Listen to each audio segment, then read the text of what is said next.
Hey, do you want to supercharge your retirement? Let's talk about the HSA. Lightning strikes and then you're gonna know my name. You know, if there is one thing I love more than a Roth IRA, it's an HSA or health savings account. And that's because it has a triple tax advantage. No taxes on the contributions, tax-free growth, and tax-free withdrawals, as long as certain rules are followed, which I'll get into in a minute. But now, even though HSAs are designed to cover healthcare expenses, you know what? You can use it to supercharge your retirement and generate tax-free income. So let's talk about the mechanics of an HSA, how it works, and how to use it when you retire. Hey, but before we do, if this is your first time here, my name is Keith Wilson. I am a financial advisor helping folks just like you supercharge their retirement. And hey, while you're here, go ahead and give this video a thumbs up and subscribe to my channel. It really helps, the algorithm, so I can get this information out there.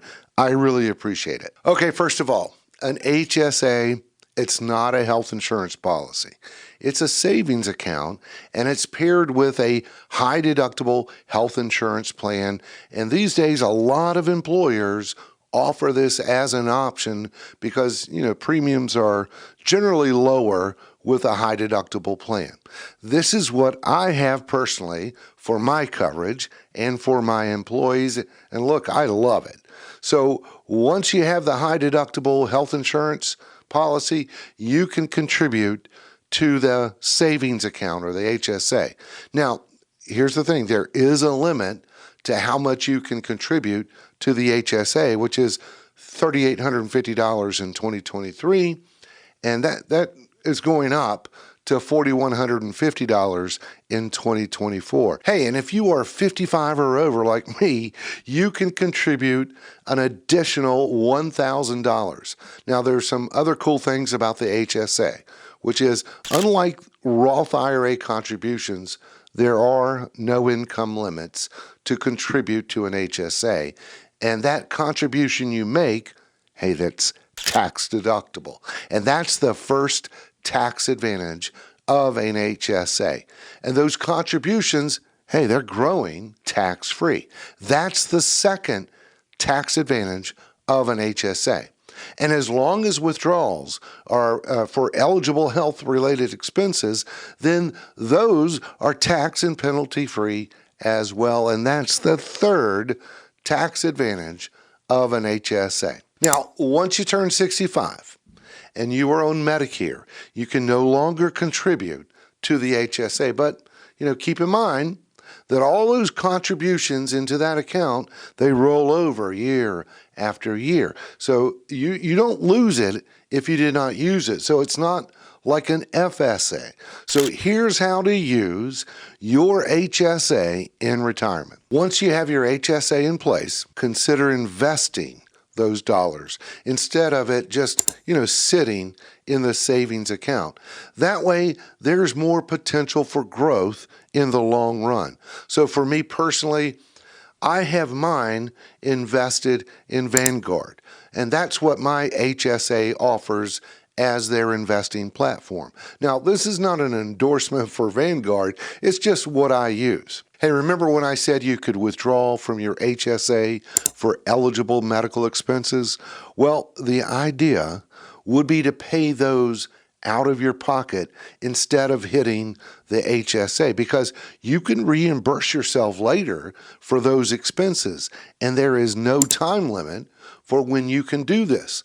And by the way, eligible expenses include far more than just, your doctor visits or hospital stays or prescription drugs. There is a lot of over-the-counter medicines as well, such as, ibuprofen, aspirin, nasal sprays, and, many others. So this is what I do.